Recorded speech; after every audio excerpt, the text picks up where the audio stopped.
If you like Book It a Wrestling podcast, give me a shell yeah. Shell yeah.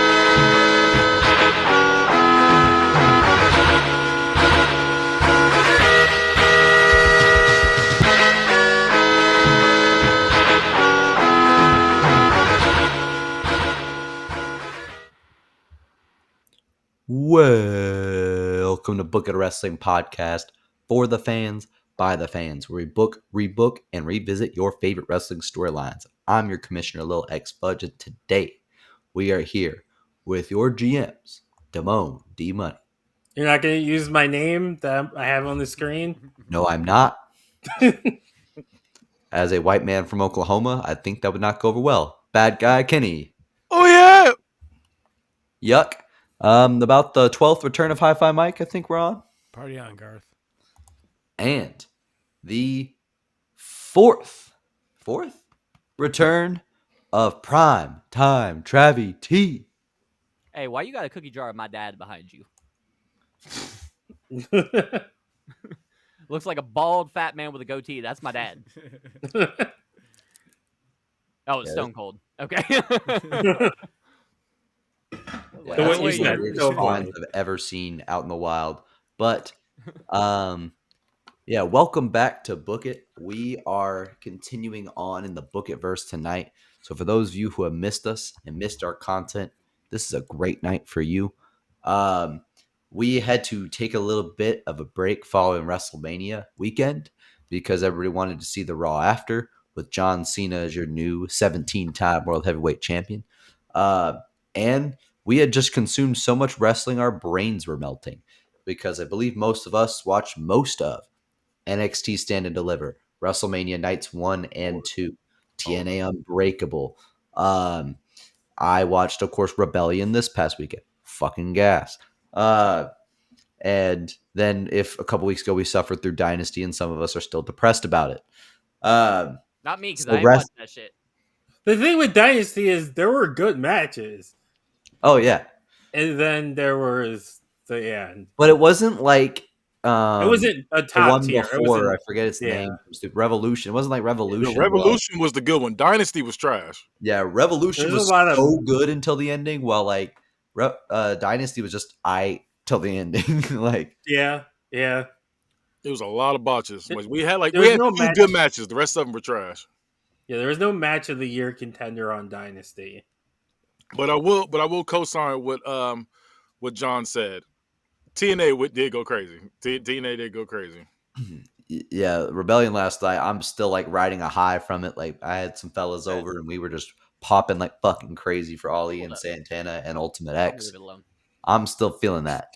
But to chase that tonight, to try to resume that high, we have Primetime Travvy T delivering us another world-class episode of BookItVerse. Hopefully, he can maintain the post-WrestleMania feeling. Or will he take us into our post-WrestleMania blues? Let's find out. Hey, Tell I'll us about take you your a lot show. of places, but to be in blue ain't one of them. I gotta change my answering machine. That pissed me off. I didn't think John was going to sing Neo this year. That's crazy, but all right. Right. That is insane. Hey, I like that song, low-key. I only like the corniest R&B songs. Like, fucking One Wish by Ray J got me doing like the on my knees in the rain. Like, Ray J. but I know that I shit don't is know ass. a single Ray J song. I ain't gonna lie to you.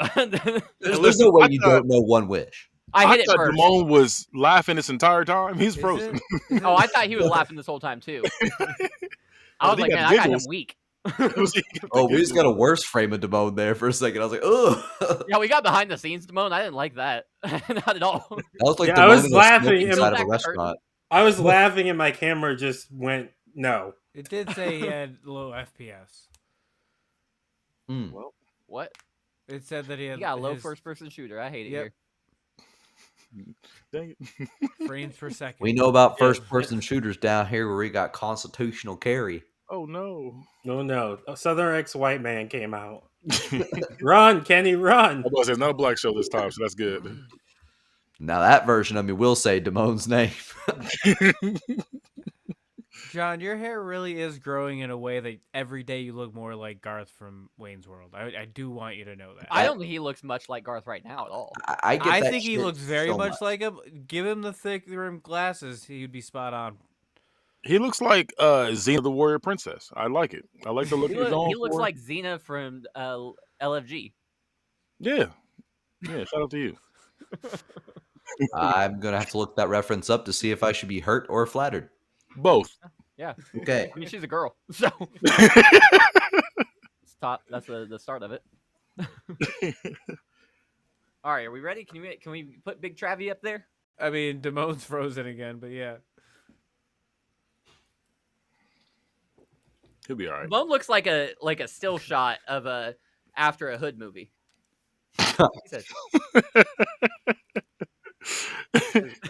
Telling us what happened to him after they He graduated. he went to the army. He never buried himself alive on the playground again after that day. He went on to collect debts from the IRS. Collects buffalo nickels. That's crazy. All right, am I doing this without the Yeah. or are we gonna wait for him? Oh, there he is. I mean, we can wait for I've him. been here. I can hear you guys and stuff. Just I don't know. turn your Camera's being dumb. Yeah, I don't know. Yeah, you're. Doing I think a I lot right fixed it though. now. All right. We'll see. Until he freezes in 2 minutes. Yeah. All right. On the first episode of Justice in the New Year, Jeff Hardy is given a one-on-one opportunity against Mustafa Ali in the television for the television. Yuck.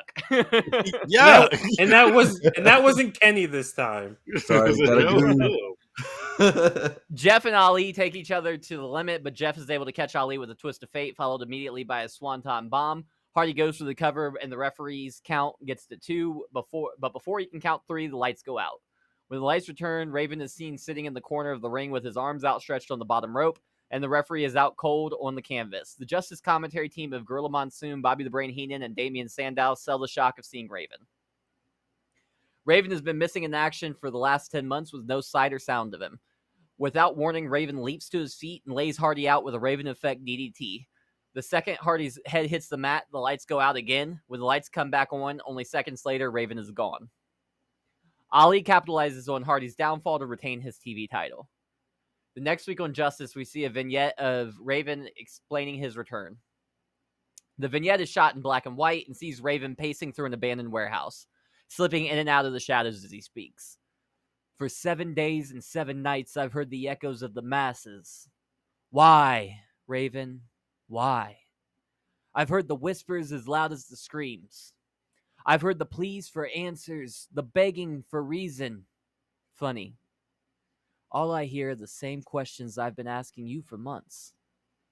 Why, Jeff? Why? I've pleaded for answers. I've begged for a reason, yet you never revealed the mystery.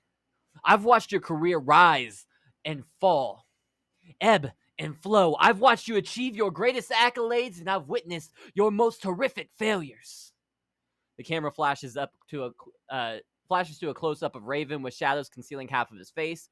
Yet you never gave me an answer. You forced me to come to my own conclusions. You were supposed to reach the promised land, but you couldn't stay out of your own way.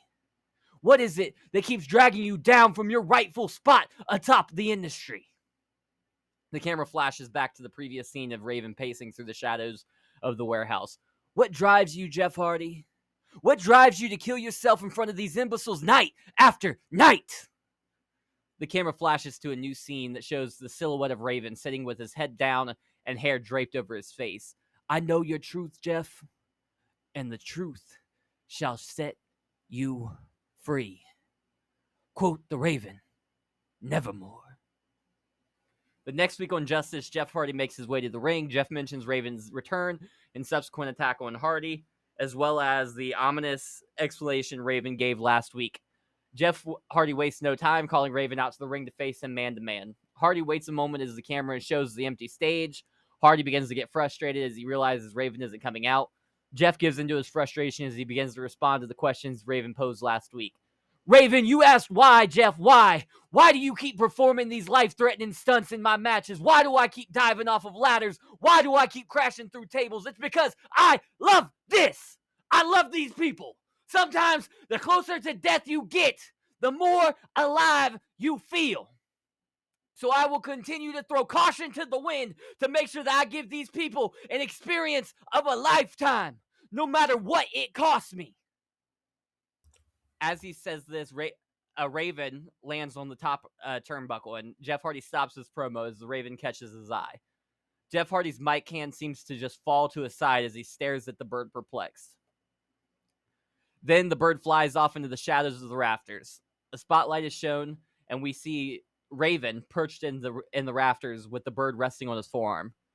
Raven looks down at Jeff Hardy stoically, but back in the ring, Jeff meets his stare with fury. Just before the main event that night, Justice General Manager Tully Blanchard is informed there's been an accident in the parking lot and the talent is hurt. Blanchard rushes out to the parking lot and finds Jeff Hardy sprawled over a car's broken windshield with blood pouring from his head. The medics get Hardy on a stretcher and load him into an ambulance. The ambulance pulls away as Tully Blanchard and the Justice personnel head back inside. As the ambulance pulls away, it reveals a raven perched on a lamppost near the car that Hardy was found on. Jeff Hardy opens the Go Home episode of Justice. Hardy tells Raven enough is enough. He's sick of the sneak attacks. If Raven wants to fight, bring his ass down to the ring so that they can fight right now. Jeff tosses the microphone and looks out to the stage. Then we hear Raven's voice as the spotlight reveals him in the rafters again. You never learn, do you, Jeff? You haven't heard a word I've said. You're determined to destroy yourselves for these people. So I am determined to destroy you for yourself. You're dedicated to your own demise. You chase your own expiration. You yearn for your falling. You want to experience death so bad. Well, then I will be your salvation. At Civil War, I will kill you and watch you be reborn in the image of the Raven. Jeffrey Nero Hardy, welcome to your last rites. Sunday, you play the game by my rules. Segment ends with Jeff Hardy fired up, standing on the middle rope, begging Raven to come down to fight right now. All right, so fast forward. This is the opening to night 2 of Civil War. We get Jeff Hardy versus Raven in a Raven's Rules match. And I'm just doing the spots. All right, so we get a cure, which is double underhook face buster from Raven to Hardy. We get a springboard back elbow from Raven to Hardy. A little later in the match, we get a whisper in the wind from Hardy into Raven while he's holding the ladder. Like he's holding the ladder in front of him, and he crashes into the ladder. We get a twist of hate, which is inverted face lock neckbreaker slam. I don't know why I said that. You guys know what a fucking twist of hate is. Onto a setup chair from Hardy to Raven for a near fall. Later on in the match, we get a Hardiac arrest onto a steel chair from Hardy to Raven. We get a diving clothesline from off a barricade from Hardy to Raven. Raven follows up later on with a vertical suplex onto the barricade to Jeff Hardy. Raven hits a drop toe hold onto an open steel chair to Hardy. Pile driver off the apron to the outside onto the exposed concrete from Raven to Hardy. Hardy hits a leapfrog leg drop off the top rope over a ladder to Raven. Hardy hits a twist of fate onto the exposed concrete floor. Excuse me. Raven hits a victory, which is an over-the-shoulder, belly-to-back pile driver off the top rope through a flaming table on the outside. Jeff Hardy climbs a 20-foot ladder and hits a swanton bomb off of it through a table to Raven on the outside. Raven hits a two-handed sit-out choke slam off a ladder onto thumbtacks to Hardy. And then finally, we get a Raven DDT off a ladder into thumbtacks from Raven to Hardy for the pin and the win. And that's it. Question. When Jeff comes back the following week, because it's the following week after the car thing, right? Yeah. Is he all like bandaged up and everything? Okay. Of course. I figured, just making sure. I'm gonna give you a 4.75. I'll take it. I really like the bird thing with the I'm pretty sure I know Mike's gonna say it's Sting 2.0. But I liked it. I liked the crow, like not the crow, the raven, Yeah. the See, raven. even you wanted to say it. The raven being there, like in the vicinity when things happen that involve Raven. I like that being added to Raven's character. It does fit the character too. Thank you. Yeah, I really like the match is really good. So I definitely it took isn't perfect, but I like it.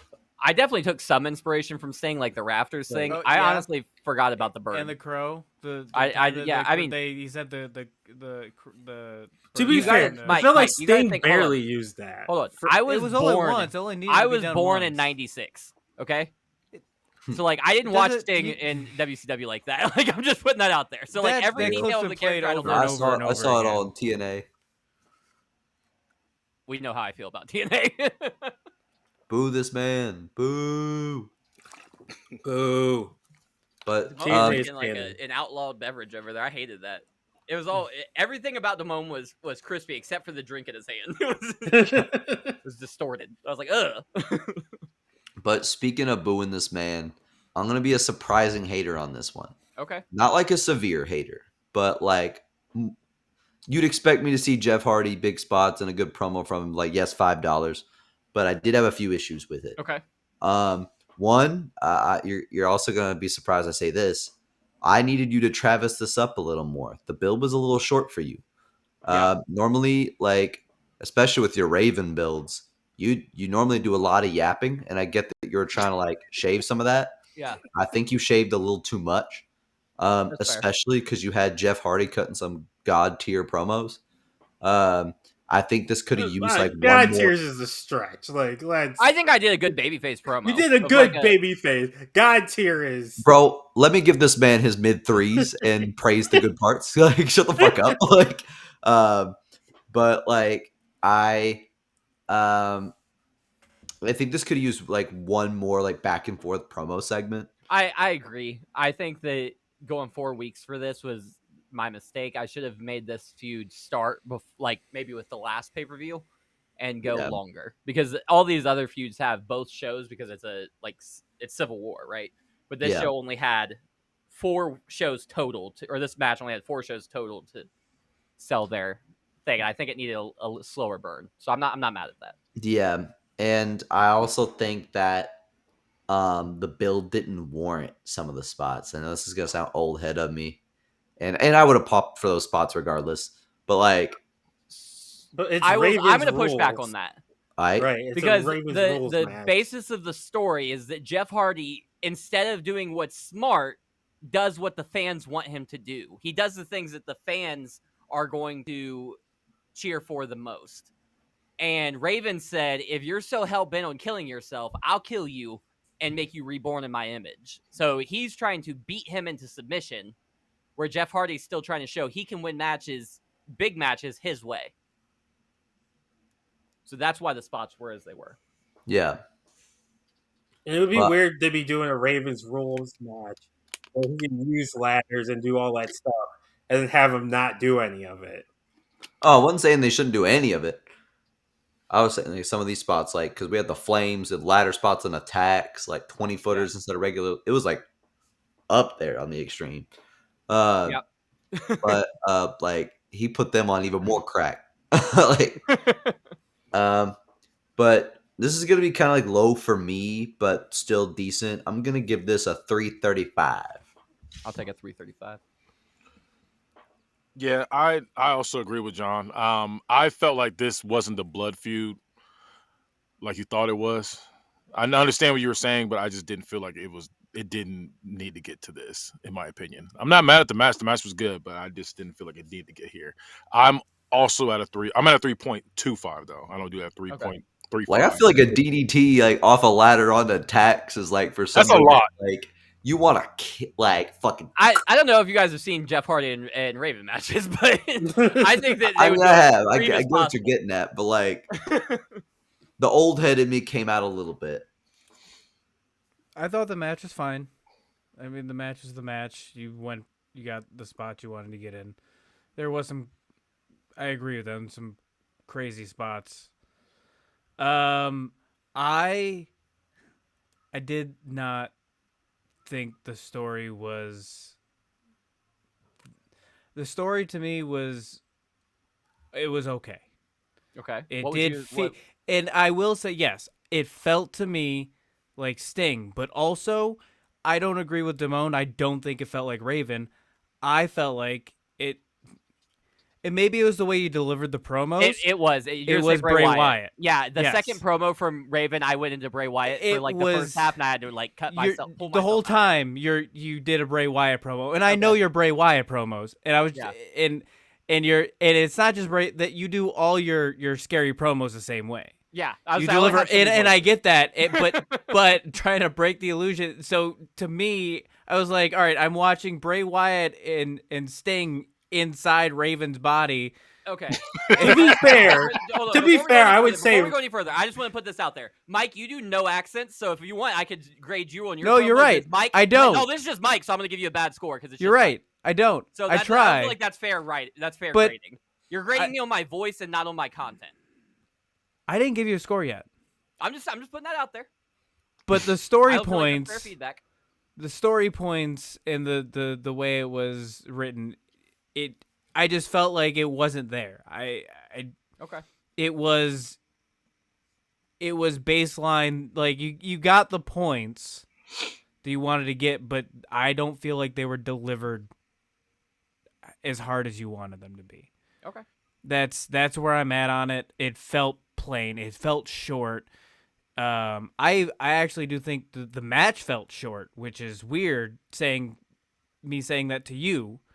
Well, it was only 15 spots But instead of 52. I don't know. Now you know how I felt. this is why I say That fuck felt like them. less They're than never 15 fucking spots. happy, Honestly, Travis. I was gonna say They're I'm never going back to fucking writing my happy. long stories and my long matches because all I keep getting every single time is this wasn't long enough. You didn't give us enough details. The match was too overcorrected. short. No, You no overcorrect. matter what you I'm do, Hey, going back I've to been in writing this out. never exact Stories same that way. moment where I give them what they want, and then Mike says that exact phrase. You overcorrected. I've That's heard why I that. said, lived that. fuck them. You overcorrect. All right, that's fine. You get what you get. That's what I say. Just keep making what you want to make. I'm giving you a plain 3. Okay. No, I felt like the last time you presented, like you hit the balance perfectly, and I feel this time was a little bit on the other extreme. Yeah, Fair enough. I mean, I don't disagree with that. Like, I feel like that. Like, maybe it's just this one. Also, I I'm will say the looking right for segments feel a little more short. with the I- Bray Raven thing, I think you do see in Bray himself the influence of Raven in the way he promos. Like, Yeah, it's they're in kind there. of similar. They're And so very is Raven similar. Sting with their outcast. Cadence. but and Raven's from stuff. Philadelphia. And he But comes it's from not. Florida. But it's not about where you're from Personality, though, actually. because they all have that same basic. Okay, you got the Raven, you got the Crow, you got. It's all some Buzzard. creepy bird, buzzard. It's all some creepy bird. It's always darkness. They're always. He's talking about the accent I gave him, is why he says he's from Philadelphia. But I'm Which not, again, I don't think is something that should be I mean, graded. that- I feel like that's not Nothing fair. to do with I'm nothing. not Yeah, if we're necessarily great on grading it accents, on I'd that, be Exactly. I happy feel to like that's a get weird zero. thing to bring up.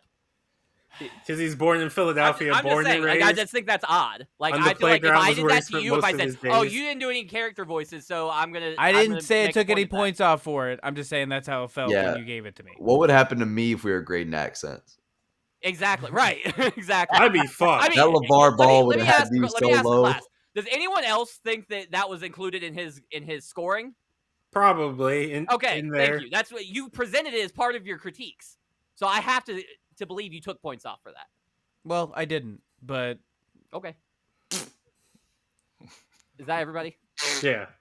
I didn't want to start my next segment and then somebody be like, I didn't fucking grade you. Nah, everybody graded. All right, so we got a segment next.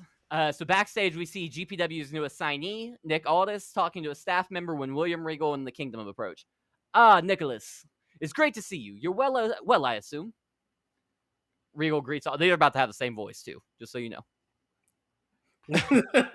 Regal greets Aldis. are you doing gonna great, give William. Regal And yourself? a brave voice? Oi, governor. but it's just Bray Wyatt. Oi, I can't even get into the brave one. I was trying to do it. I can't get into it. oi, governor. I'm doing great, William, and yourself. Aldous reciprocates. Can't complain, and who would listen if I did, all right? I am happy to see you here this evening. You know, the kingdom always loves to see our fellow don't have to countrymen do the make it to the accent. mountaintop. No, Keep keep it doing going. it. No, I'm going. doing No, it keep now. doing Fuck it. it. You want, You you, like you it? want it? We're the doing it now. accent. I want to keep hear doing the the big boy accent. ass accent. Keep Getting doing here it. was just the beginning. Something you worked hard for. Staying here is now the mission. A mission that we all will work hard for. You don't have to do it all alone anymore, Nicholas. All for one and one for all. Together we can bring back the British Empire back to its former glory. Together we can show that the United Kingdom won't bow to the world any longer. Together we can rule over professional wrestling. Nick Aldis has a polite smile on his face as he nods his head before looking to the ground for a quick moment and then looks right back into Regal's eyes. William, I appreciate it. I really do. However, I think I'm going to stick with what brought me to the dance. I'm not looking for protection. Thanks anyways, Mr. Eagle. I went to Scottish. Yeah. I was thinking that became, too. you That became ginger beard Seamus. was calling like the fucking Green Goblin Becky mask. Lynch for a second there. You went Seamus for a minute. William Regal's face melts from the previously warm and welcoming expression to one more fitting: confusion, fury, and indignation. Nick Aldis extends his hand for a handshake, to which Regal absent-mindedly obliges. As Aldis walks away, Regal turns to Marty Skrull and tells him to take care of it. Marty. Yeah. You're just like, I know what this segment needs at the end. A pedophile. Like, He's innocent in this universe. Yeah, exactly. I know, but like Can't do that. that segment didn't have nothing to do with him. It's just like two Brits talking, and they're just like, He's in random diddler, hello. No. Like, He's also British. the kingdom Marty is a British? I didn't faction. fucking know that. Yeah, and Marty Skrull is like the Regal's right hand in the kingdom. Okay, I didn't fucking know that. Okay. Yeah, I'm like, what? He's part of the faction. I'm gonna start. This is not a critique like to score on, but it's funny. That sounded like the dialogue in a Christmas movie. I tried to make it like overly polite at first yeah. to show like, you know what I mean? Like Nick Aldis met the politeness, but still turned him down, and that like, and I could just see Regal's face screwing up in that. You know that pout that he does. I'm Yeah, also yeah. imagining this is a Christmas Carol. And the talks of bringing back the British Empire, the history degree in me made my skin crawl a little bit. That's nothing you did wrong as well. Marty's definitely English. But Why did that bring it? Why did it make your skin oh, crawl? because like the British Empire fucking sucks. Oh, okay. Well, yeah, duh. I thought you meant like I got something wrong. Like No, I in said your- that I had was like, nothing to do I with your didn't even build. say I was just saying that like But the look, history bad major guys in me being said bad. that. I'm just getting my bullshit out before my rating. Now for my rating. I thought that was a pretty good segment. It wasn't anything like world shaking or amazing. It was aight. It pushed the story along. It did its job. Yeah. And Regal's the only one of the talents involved I like, and not that I can grade based on that, but like if I'm like watching, I'm only like watching like, yeah, Regal's cool. Fuck these other guys. Like, so I'm gonna give this 3.25. It was aight. I'll take it. I like Nick Aldis.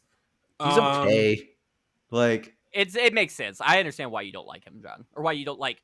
He's probably mid to you. yeah, he's aight. It's like I don't think you dislike him. I just think it's just like, Yeah, I'll watch it. Yeah, he's there. I'm gonna give you a 3.5. I agree. Like it pushes the story along. It's not like the greatest segment or anything I would be writing home about, but it's good. It pushes it along. I'm interested to see how it goes. Yeah, I'm at a 3.25 as well. Same exact reasons. All right.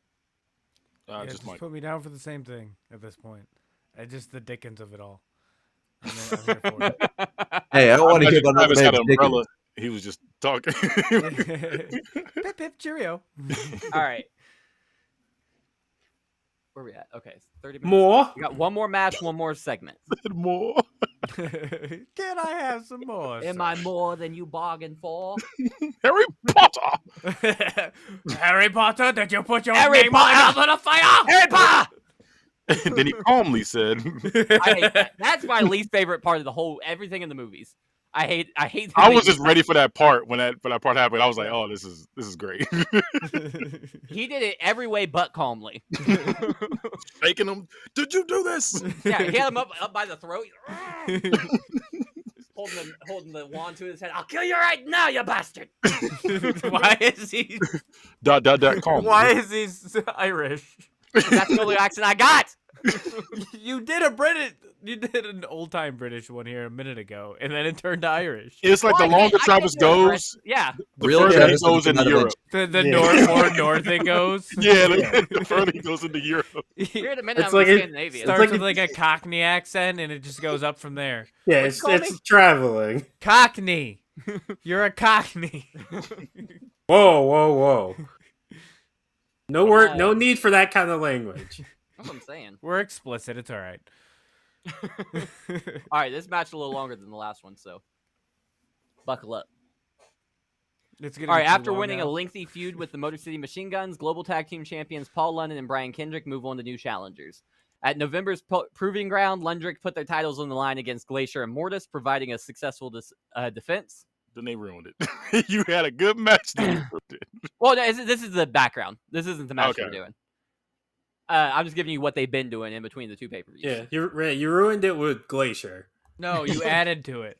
Then at last call in December, Lundrick beat the odds by successfully defending their Global Tag Team Championships in the Fatal 4-Way TLC tag match against Hurricane and Rosie, the Motor City Machine Guns, and Rob Van Dam and Sabu. Over on Justice, the World Wrestling Association's tag team champions, the Pound Town Gangsters, Mike Hawk and Albie Cummings, alongside their trusty manager Zig69, decided to go for champ status as they challenged the Elite for the WWA Trios titles in November at Fatality.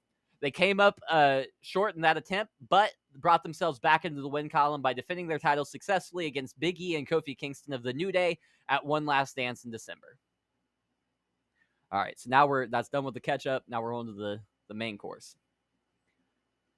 On the first episode of Anarchy After Last Call, Anarchy General Manager gives us a featured match for the tag team division, pitting Global Tag Team Champions Lundrick against the Gun Club in non-title action.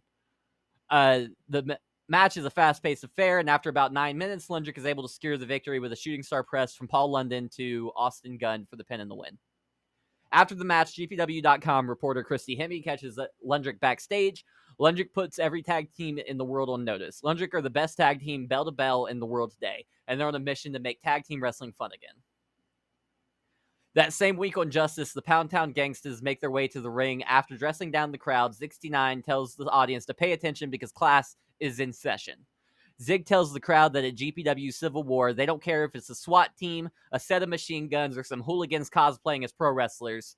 No matter who holds the Global Tag Team Championships, they are going to learn that the greatest team on the scene are the Pound Town Gangsters, as Hawk and Cummings gyrate to their team names announcement.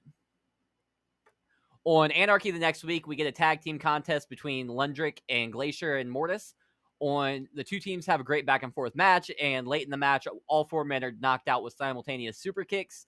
Mortis and Kendrick roll to the floor, while Glacier and Paul London, the legal men, remain on the canvas. While both men are down, Mike Hawk sneaks from under the ring and ties Paul London's shoelaces together before sneaking back under the ring.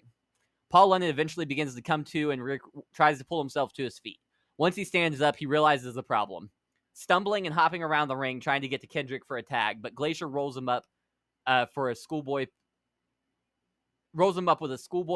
for the pin and the win after Cummings pulls Kendrick off the apron just before the tag could be made.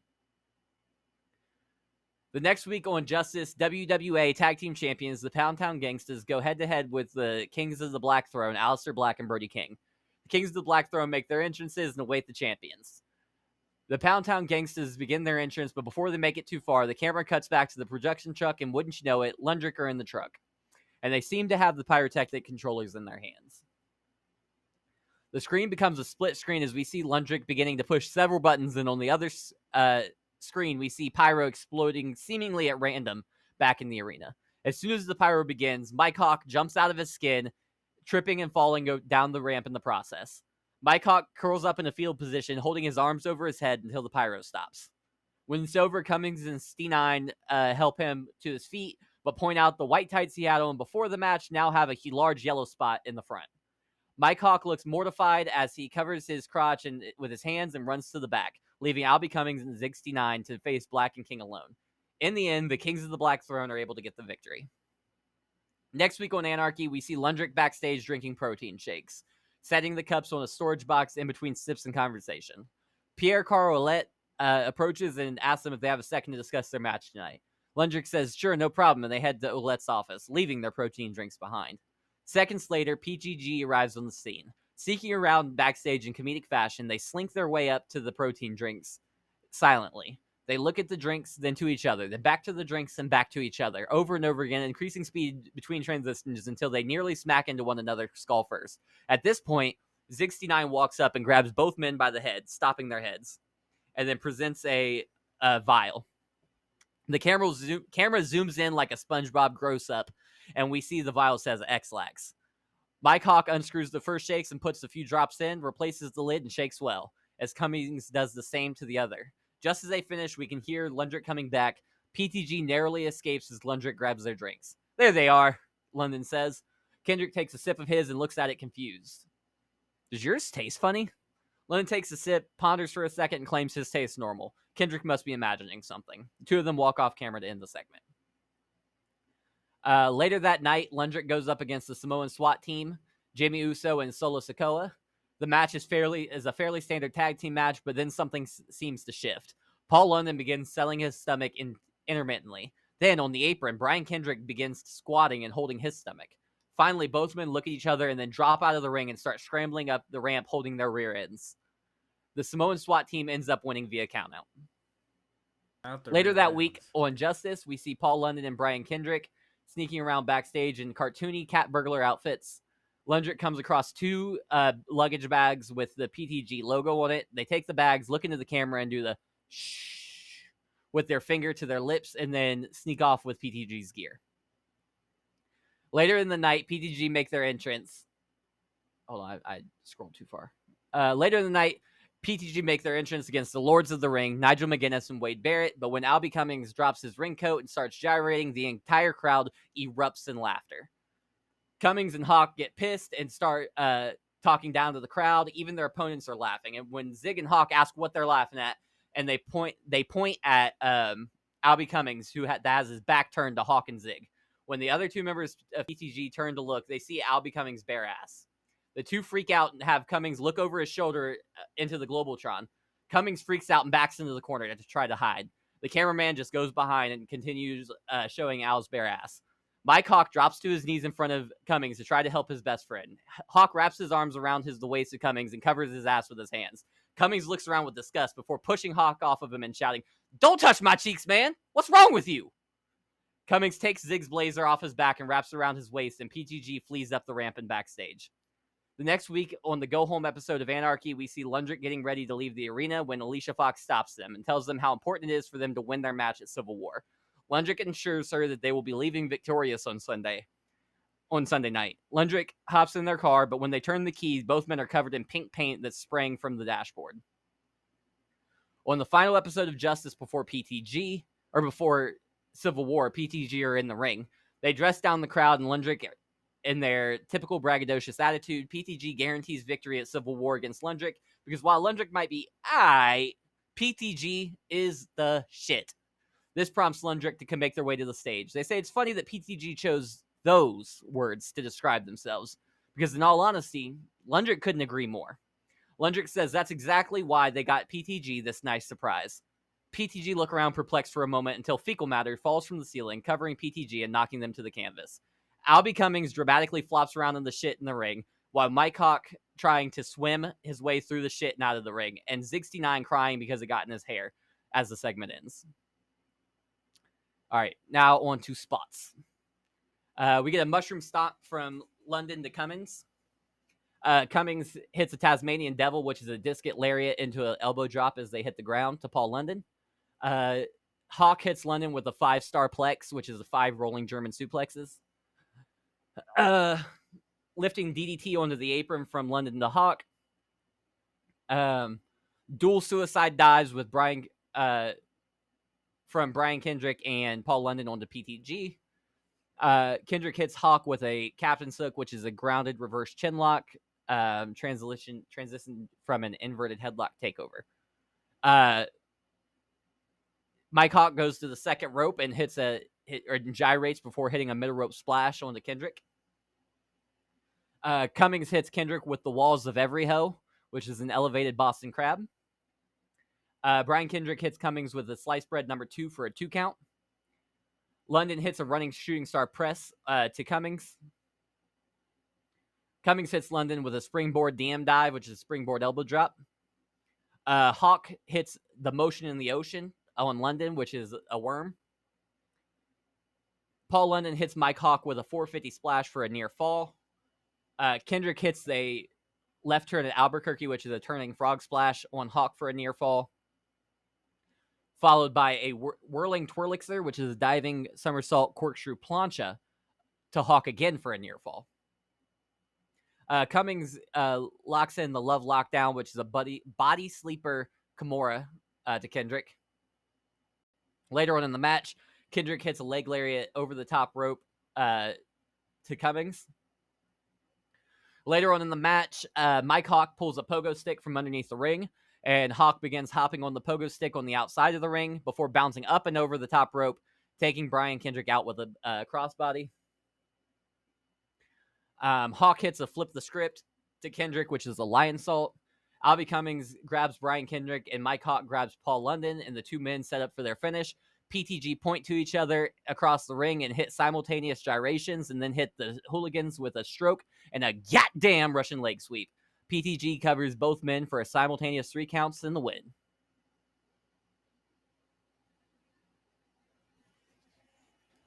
That's all. He hit him with the 3 ninjas. 3 ninjas. 3 What? ninjas. with the diarrhea. Drinks. I think I'm ready to start. I was thinking the Big Show too, or Eddie the Big Show. So I had a few issues with it. I overall liked it. Okay. So this has been like the same show, all 3 parts you've introduced to us. And with like the Young Bucks stuff from your first match, that's a lot of pranks. What's up? It's a different night. Yeah, this is the beginning of night 2. Okay. But throughout the build of this, there's a lot of pranks going on in that locker room. Only thing I remember from pranks was like them doing the BTE stuff. Yeah. Was just like, and that was more like parody, the less physical comedy. Okay. I'll let up on that one. I wouldn't say. I just wouldn't describe that as pranking. They were parodying. Yeah, I was gonna say they weren't doing that kind of stuff. This one felt like how when DX came back. I was gonna say this is 2006 DX. Yeah, with a mixture of Spirit Squad. Yeah, I was gonna say them, but then with a mixture of when Dean Ambrose was like messing with Seth Rollins in their feud. Okay, yeah, I can see that. I actually think the wrong team won.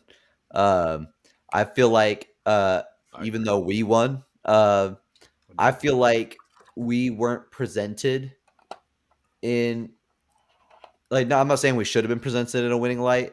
I just feel like Lundrick was booked way too strong to lose to people this unserious. Like, it's like if what part of Lundrick's booking was strong? Like, weren't they like stacking W's throughout the whole? They have as many victories as we do in terms of, and we've been champions longer.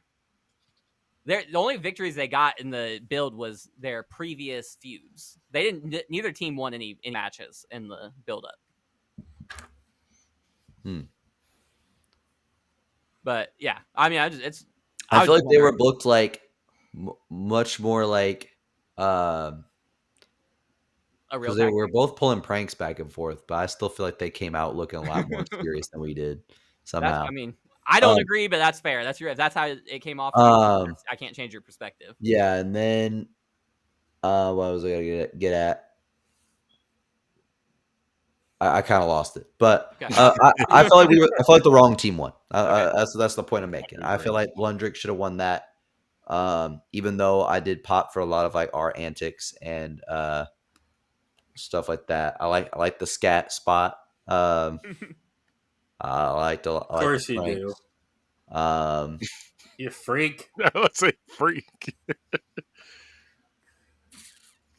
Anyways, think I'm gonna give this a clean 4. I'll take that. I'll take I'm that all day. usually not into shit humor, but it was funny. Thank you. I'm not either usually, so I thought it was. I mean, I thought it was pretty decent overall. I do agree the wrong team won. I'm gonna go with a. What did you give it, John? He gave it a straight 4. a clean 4 actually. Clean. I'll give it a 4. Wasn't nothing straight about it. But it was clean. Just got 4. Freshly laundered 4. Yeah, I do agree with them as well. Like I said, I also felt like the wrong team won with all the shenanigans, we were getting hit with. Like we weren't looked at in a good light, in my opinion, to where it was like, oh, they could realistically win that. We were supposed to lose, I feel like. And us winning, I feel like if we watched that live, we'd be like, what? Like, I feel like we'd be like, really? They It's won? like the Outrunners beating like Will Ospreay. Like, How? It's not. They're both tag teams. They're equals. They're presented as equals. I didn't feel like I don't know. It didn't feel they were. It didn't feel I like they don't were understand equal. because they both every week like it was tit for tat. They had the same amount of matches. They all lost all of them, and they had the same amount of pranks played on each other. So like that's where my disconnect is. I just don't understand how they. Not all pranks think are created equal, I Travis. think part of the disconnect. I think part of the thing is, I think it's because we got covered in piss and shit, and they didn't. yeah, Like, that doesn't Fair, help. okay. Yeah, The thing is that they're the baby faces, we're the heels. So I felt like the worst thing should go to the heels. But the thing is, like, we gotta think we're peeing on ourselves and our cheeks are out. We're getting poop on us. Like, I just feel like I said they just had diarrhea. Like, it just feels like we really Fair. got the bad end of it. And then like That's fair. we win, it's just I don't know. It's just Yeah, and it's not like they cheated to win.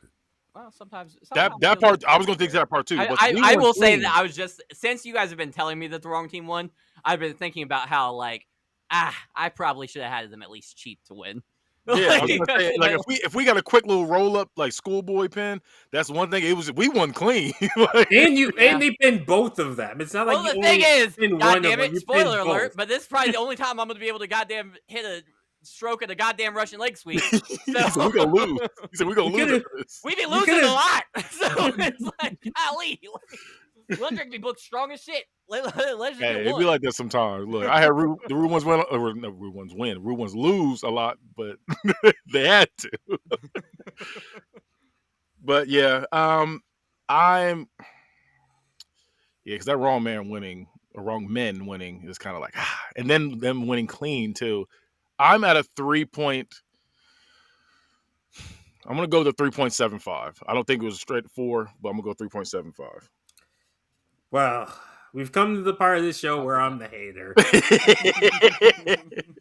So I don't care for the Pound Town Gangsters already. As evidenced by the last time you booked them. Yeah, what's the I problem with the Poundtown also do think the wrong team. I do agree the wrong team won. If they were gonna win, he should have been with some cricket shit. You could have had like what the fuck's his I name? had a pogo stick spot. God damn it! Okay, Honestly, I like, did like it that. would've They been actually perfect gave if, you an like, extra penny. if somebody did, A if pogo somebody stick did a spot should roll be up, a nickel at minimum. Travis, Okay, if I'll somebody give did you an extra like a roll up, but they nickel. grabbed like a wedgie instead of grabbing the tights for like that would have been the perfect like heel shit. You're right. ending. That would have been the perfect end of that. 100%. Like Yeah. And I get what you were doing with the back and forth with the pranks and stuff. And like we said, it did feel like 06 DX was just the worst version of DX. By a lot, really. No, it's not. 2010 DX is the worst DX when they had fucking Big Show and Hornswoggle in it. Okay, That's the worst DX. Okay, Fuck yes. you. We don't count. I forgot. right. I took that out of my brain. That's like saying Kurt Angle was a member of the Shield. We don't count that. Those They Oh, are man, I official do. members. They inducted them into it. It wasn't like they were We just don't filling in one count night. it. Yeah, They were with them for months. Yeah, I'm not. They don't count in my brain. It's not canon like TNA to you. I don't like I think 2000 TNA's canon DX now. because they weren't funny anymore. I'm Oh, when they were gonna. heels with McMahon Helmsley. Yeah. That wasn't really like they didn't have the spirit anymore. The best, honestly, DX Army Outside is of the the original best two one. DXs, they Yes. could never have come back, and I wouldn't have missed anything. DX Army is the best DX. Yeah, I agree Uh-huh. by a lot. by a lot. I even like the DX when it was just X Pac, Sean and- Terry, no, X Pac, Tori, and Road Dogg. and Road Dogg. Road I Dogg. like that version too. I That's like 06 reunion. 2010 was pretty bad, but I love 2006 reunion. I mean, I saw popped for it. I popped for it too, but looking back at it, it's not great. That was the first feud that I started like I saw connecting the that dots on like a booking level, Yeah, because like when Triple H, I can't remember if Triple H came out to save Shawn Michaels or vice versa. I think But I was like, this Shawn makes came out to so much fucking sense because Shawn they're came both out to feuding with Vince save McMahon. Yeah, right. Shawn came out to save Triple H. And I was like, this adds like this makes so much like it was like all the dots got connected at once. I was like, I oh, thought Shawn wow. Michaels did it first in their match together, and then he did the DX chop, and then Well, did they the- teased it at WrestleMania. Yeah, They both did teased it. the chops, but I didn't. I Okay. was a kid. I didn't watch that shit. I don't remember Triple H doing it. I remember Shawn Michaels doing it in his match. They both did it at WrestleMania. Because I think Triple H faced Randy Orton that year. Okay, see, I don't remember that. I just remember the Shawn Michaels Vince McMahon one. That was actually a good match. Yeah, I think it was Randy Orton that year. Yeah. All right, so did you give me a score? But no, not yet. But so your score, including that nickel, is going to be a 2.05. Wow. Hey. Damn. Damn. Like I Eddie said, Ramone don't playing. care for the Pound Town Gangsters. How you said DX could go away? That could have gone away. Pound Town Gangsters could go away, in my opinion. That made my chest hurt. So Why get him don't I out of like here. this? I Get think him he's outta jealous that here. he Get ain't him in it. out of here. What do you guys think? You think he's jealous he ain't in the PTG?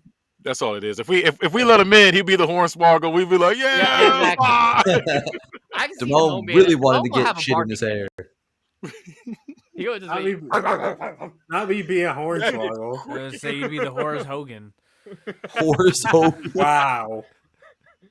seeing Disrespectful. Damone with the chain and Bro's the disciple. I of didn't say nothing about no fucking chain. Countdown I didn't say he'll be Gangsters. barking.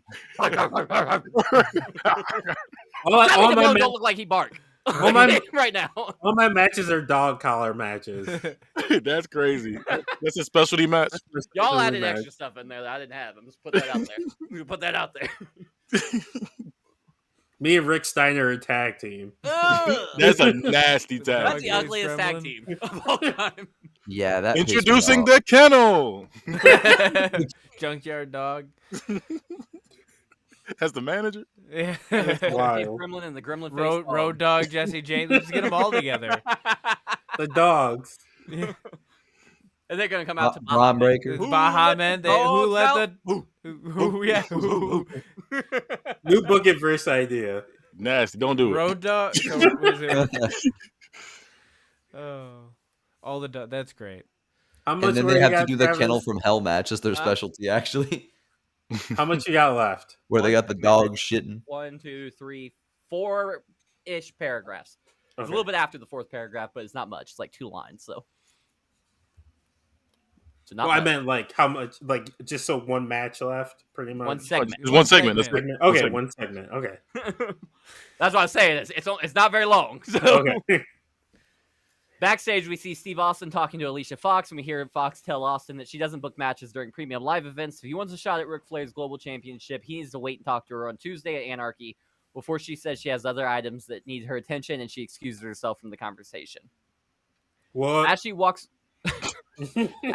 away, you can see the frustration on Austin's face, who begins to pace back and forth before smashing his hand into a storage container in frustration. At this point, Shark Boy walks up. Whoa, Steve! Don't get your tail fin in a twist. We both got tonight off, and it's time to turn the shell up. You know what I mean? I'm trying to get high as high tide tonight. Hey, what do you say? I know a cool little dive bar. It's just down the street. We can get a Steve Weiser and a Finn Light, and before he can finish his sentence, Austin interrupts. Now wait a damn minute. Now old Stone Cold ain't no goddamn spring chicken, so maybe your kids are doing things these days, but I'll be damned if I share a Finn Light with nobody. What even is that, a fish-shaped pocket puss? Before he can respond, hold your seahorses, Steve. This is a family show. Steve Weiser, Finn Light, get it? It's a beer. We're going to go have some drinks. Oh, well, why the hell didn't you say that sooner? Let's go. Lead the way, you oceanic bastard. And the segment ends as the two of them walk off screen. Give me a shell, yeah. That's going to lead into another segment later, but Okay, so I on like your first show, I actually gave you my 550 on their first interaction. yeah. Because I love Shark Boy and like that whole gimmick. I did not like this interaction near as much. That's fine. It wasn't as long either. I know it wasn't as long. Yeah. But like some of the jokes, like some of the lines, little bars landed. It's We're setting up talking something about later. We're talking about drinking. John doesn't like it. They're drinking.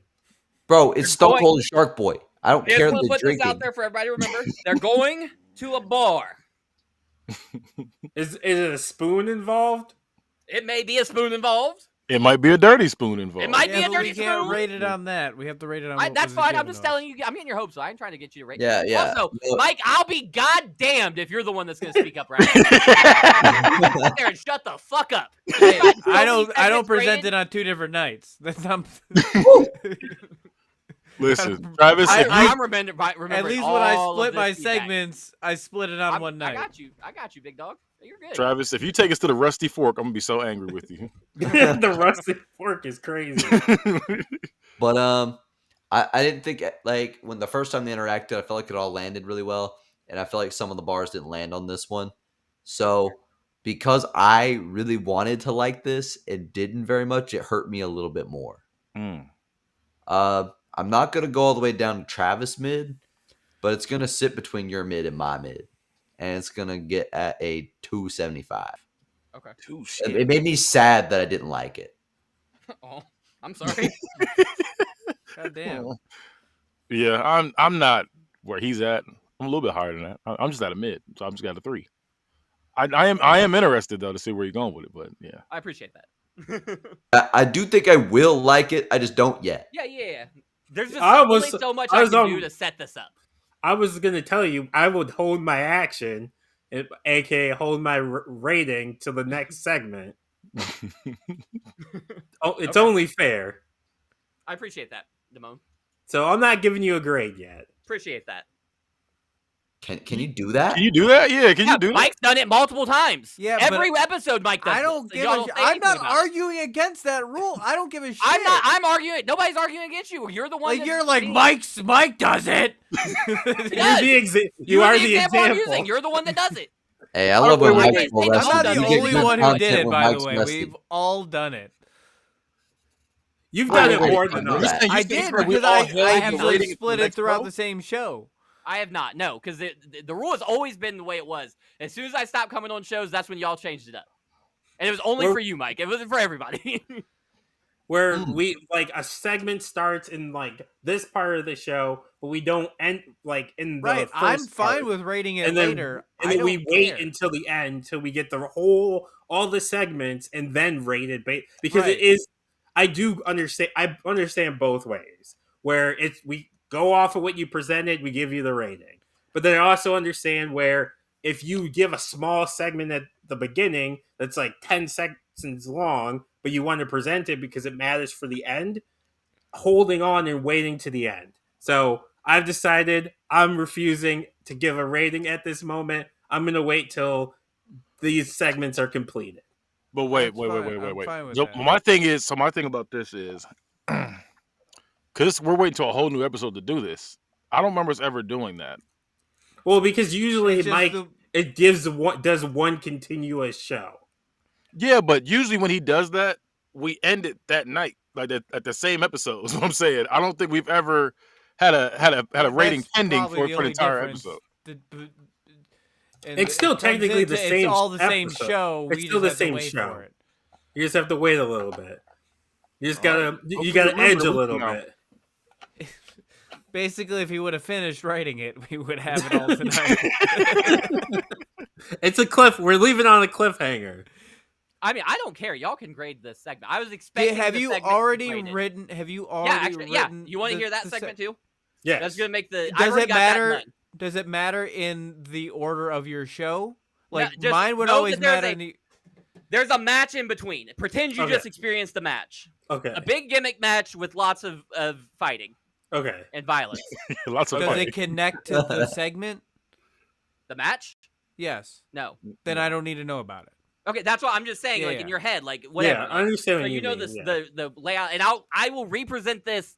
Well, no, I won't. I'm not going to represent this. No, I was But- gonna say just give it to us now, and then That's next fine. week just say we went over the segment with Stone Cold and Shark Boy already, and then go into your next thing. All right. Steve Austin and Shark Boy are seen walking down the street conversing over Austin's victory against Piper the night before. They approach a little dive bar with a giant, dilapidated spoon as the sign above the door. Before they can get inside, the door opens and out stumbles a man with big, wild blonde hair and eyeliner slurring his words. I'm telling you, Abby, I sailed the sailed the 7 seas. I'm a real pirate. Abby, look at me, Abby. I'm the captain now, Abby. I'm gonna puke. The blonde male curls over in the bushes and begins to hurl as the bearded man with the top hat follows after him and comes up. Yeah, Paul. You're a pirate and I hunt vampires. Whatever you say. Let's just get you home, you drunk, blubbering fool. As the two men start disappearing down the street and into the night, Austin and Shark Boy make their way inside. Once they get in, we hear some live music and see the Chosen Three, Jeff Jarrett, Elias, and Rick Boogs performing on stage. In the crowd is Rhythm and Bruises, Johnny B. Bad, and Honky Tonk Man, who are heckling the band. Over on the dance floor, we can see Jamie Noble and ODB doing some of what they call dirty dancing, as well as some BBWs twerking on the Pound Town Gangstas, Albie Cummings, Mike Hawk, and Zig69. They got there Over pretty at the quick. bar, you said what? They got there pretty quick. Yeah, I mean, they had a whole ass match in between. And we all know we didn't shower. Right, they're over there in their Nasty. They're still in their ring gear. yeah. Over at the bar, James Storm, Farouk, Fit Finley, and Sheamus are having a drinking contest, pounding back beer after beer. Is as it for the bartenders- beer drinking championship from TNA? Sure. Extra nickel. The bartender tells the 4 men to give him, or pounding back beer after beer after beer as the bartender struggles to keep up. The bartender tells the 4 men to give him a moment as he needs to go to the back to get some more beer. As the bartender heads to the back, he passes a table that consists of the Rude Ones, where Rick and Robert are comparing bicep sizes, and Lizzie Rude is measuring each of their biceps to see who actually has the biggest guns in the Rude Ones. Just moments after the bartender leaves the room, the music stops and you can hear Jeff Jarrett getting aggressive with Rhythm and Bruise, and soon the others in the Chosen Three join in, and all 5 men are shouting back and forth. The sudden stop of the music made one of the BBWs lose the rhythm of their twerking and knocks Zig69 off balance, who stumbles around until falling face first into the breasts of ODB, something that Jamie Noble doesn't take kindly to. Noble and Zig69 begin arguing on the dance floor. Cummings and Hawk come over to back up 69. Everyone is going back and forth until finally ODB shoves Zig69 to the ground, making him bump against the stage, which knocks Jeff Jarrett off the stage and onto Rhythm and Bruise. That's when all hell breaks loose. Albie Cummings and Mike Hawk jump on Jamie Noble. Rhythm and Bruise start attacking Jeff Jarrett, and Boogs and Elias jump down to help their bandmate. Over at the bar, Sheamus, Finley, James Storm, and Farouk look at each other, look down at their empty glasses, then to the brawl, then back to each other. Finally, they all shrug and start trading shots. Farouk and Finley brawl through the bar room, knocking over the table that the Rude Ones are seated at, and take out Lizzie Rude in the process. The Rude Ones instantly get involved in the brawl as Rick starts assaulting Finley, and Robert starts trading shots with Farouk. On the other side of the room, Jeff Jarrett and Johnny B. Bad are brawling. Elias and Honky Tonk Man are going toe-to-toe. Jamie Noble is fighting with Mike Hawk, and Albie Cummings is trading shots with Sheamus. James Storms and Rick Boogs brawl throughout the room, knocking into Steve Austin and Shark Boy, and the two of them begin brawling too. Austin starts laying into Storm with right hands, and Shark Boy follows the Rattlesnake's lead, cracking Boogs with rights of his own. Lizzie Rude and ODB end up brawling near the bar until out of nowhere, here comes 69. Oh, hold on. I scrolled. My bad. Here comes 69. He pushes both women back and rolls his sleeves up before waving them on, screaming he wants a fight. As Zig screams out, perhaps to try and charge up his powers, Lizzie Rude kicks him in the balls, and ODB grabs him by the hair and the waistband of his pants and throws him on top of the bar and drags him the full length of the bar, clearing the bar in the process before tossing him off the bar and headfirst into the wall. As ODB turns around, Lizzie Rude blasts her with a wooden bar stool that explodes over ODB's face. ODB stands there, punch drunk for a second until she. Oh, She stumbles about, dead on her feet, as Lizzie Rude smiles and dusts her hands off for a job well done. The smile melts away quickly as Lizzie realizes ODB is on her way down. ODB falls face first on top of Lizzie Rude, flattening her. We can see Lizzie Rude's arms and legs flailing as they stick out from underneath the unconscious ODB.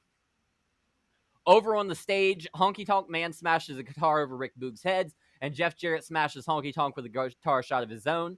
Johnny B. Bad leans over the edge of the stage and smashes a snare drum over the head of Mike Hawk and starts playing the drums on the head of an unconscious Hawk.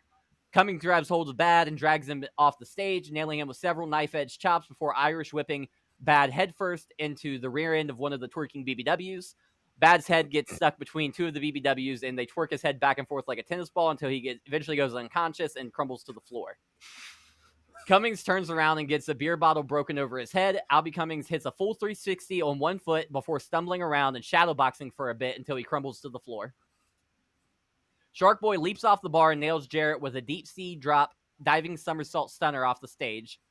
In the center of the bar, Austin is handing out stunners left and right. Elias eats one, then Rick Rude, then Sheamus. Robert Roode eats a stunner, followed by a final stunner to Farouk. As Austin and Shark Boy come back to back, they bump into each other and turn around until almost come to blows. The two men lower their fists and survey the room. Nobody is left standing, and the bar has been destroyed. The bartender backs into the room carrying a large stack of cases of beers. All right, fellas, I've got 10 more cases. Let's see who can put these babies down fastest. The bartender turns around and sees his bar destroyed and all the patrons, sans Steve, Austin, and Shark Boy, unconscious around the bar. The bartender instantly drops all of the beer in shock, and the glass bottles shatter all over the floor with beer spraying everywhere. No! This is my life's work. No! You're going to pay for this. You'll be hearing from my lawyer. As he says this, a skinny, disheveled man with a torn and wrinkled suit, glasses askew on his face, and hair ruffled up, pops out of a trash can conveniently located directly next to Austin and Shark Boy. The man holds up a stack of papers to Austin and Shark Boy and says, Hawthorne S. Carbuncle Esquire the third of Carbuncle, and Smith, you've been served. And as soon as Shark Boy takes the papers from the attorney, the attorney dramatically passes out, crumbling to the bottom of the trash can to end the segment. 10. This is the you can do that with 2-5. This is literally just the ultimate showdown of ultimate destiny of shitty BookItVerse gimmicks. 5 hours. Hey, we're not gonna say that about Carbuncle, and Smith. So Damone gave me a 5 on the last segment and a 5 on this segment, and John just gave me a 5. What do you?